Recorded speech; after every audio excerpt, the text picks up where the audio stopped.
Sir ਜਿਹੜੇ ਬੱਚਿਆਂ ਨੇ ਗ੍ਰੈਜੂਏਸ਼ਨ ਕੰਪਲੀਟ ਕੀਤੀ ਹੈ ਉਹਨਾਂ ਵਾਸਤੇ ਕੋਈ ਵੈਕੈਂਸੀ ਆ ਰਹੀ ਹੈ ਹੁਣ? ਹਾਂਜੀ ਮੈਡਮ, ਬਿਲਕੁਲ। ਇਸ ਤੋਂ ਬਾਅਦ ਹੁਣ ਪੰਜਾਬ 'ਚ ਆਉਣਗੀਆਂ ਸਭ ਤੋਂ ਪਹਿਲਾਂ ਤਾਂ ਪਟਵਾਰੀ ਦੀ ਵੈਕੈਂਸੀਜ਼। ਹਾਂਜੀ। ਇਸ ਤੋਂ ਇਲਾਵਾ ਐਕਸਾਈਜ਼ ਦਾ ਵੀ ਰੀਓਪਨ ਜ਼ਰੂਰ ਹੋਏਗਾ। ਓਕੇ। ਇਸ ਤੋਂ ਇਲਾਵਾ ਏਐਸਆਈ, ਜਿਹੜੇ ਸਟੂਡੈਂਟਸ ਪੰਜਾਬ ਪੁਲਿਸ 'ਚ ਜਾਣਾ ਚਾਹੁੰਦੇ ਨੇ ਤਾਂ ਏਐਸਆਈ ਦੀ ਵੈਕੈਂਸੀ ਵੀ ਦੇਖਣ ਨੂੰ ਮਿਲਣਗੀਆਂ।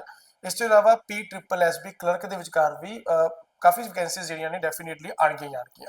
ਸਰ ਇਸ ਰਿਗਾਰਡਿੰਗ ਆਪਾਂ ਕੋਈ ਬੈਚ ਸਟਾਰਟ ਕਰਨ ਜਾ ਰਹੇ ਹਾਂ? ਹਾਂਜੀ ਮੈਡਮ, ਬਿਲਕੁਲ। ਆਪਾਂ 21 ਅਪ੍ਰੈਲ ਤੋਂ ਡਿਫਰੈਂਟ ਟਾਈਮਿੰਗਸ ਦੇ ਨਾਲ, ਜਿਵੇਂ ਸਵੇਰੇ 7 ਵਜੇ, 10 ਵਜੇ, 12 ਵਜੇ ਤੇ ਸ਼ਾਮ ਨੂੰ 4 ਵਜੇ ਦੀ ਟਾਈਮਿੰਗਸ ਦੇ ਨਾਲ ਅਸੀਂ ਨਵੇਂ ਬੈਚਸ ਜਿਹੜੇ ਆ ਉਹ ਪਲਾਨ ਕੀਤੇ ਹੋਏ। ਸਰ ਬੱਚੇ ਇਹ ਬੈਚਸ ਨੂੰ ਜੁਆਇਨ ਕਿਵੇਂ ਕਰ ਸਕਦੇ ਨੇ? ਹਾਂਜੀ ਮੈਡਮ, ਬਿਲਕੁਲ। ਨੀਚੇ ਦਿੱਤੇ ਹੋਏ ਨੰਬਰਾਂ ਦੇ ਨਾਲ ਬੱਚੇ ਕੰਟੈਕਟ ਕਰ ਸਕਦੇ ਨੇ ਔਰ ਬੈਚ ਰਿਲੇਟਡ ਕੋਈ ਵੀ ਇਨਫੋਰਮੇਸ਼ਨ ਜਿਹੜੀ ਹੈ ਲੈ ਸਕਦੇ ਨੇ। ਸਰ ਬੱਚਿਆਂ ਨੂੰ ਕੋਈ ਫੀਸ ਵਿੱਚ ਡਿਸਕਾਊਂਟ ਮਿਲੇਗਾ? ਹਾਂਜੀ ਮੈਡਮ, ਬਿਲਕੁਲ। ਇਸ ਵੀਡੀਓ ਦੇ ਨੀਚੇ ਅਸੀਂ ਇੱਕ ਕੂਪਨ ਕੋਡ ਦੇ ਰਹੇ ਹਾਂ।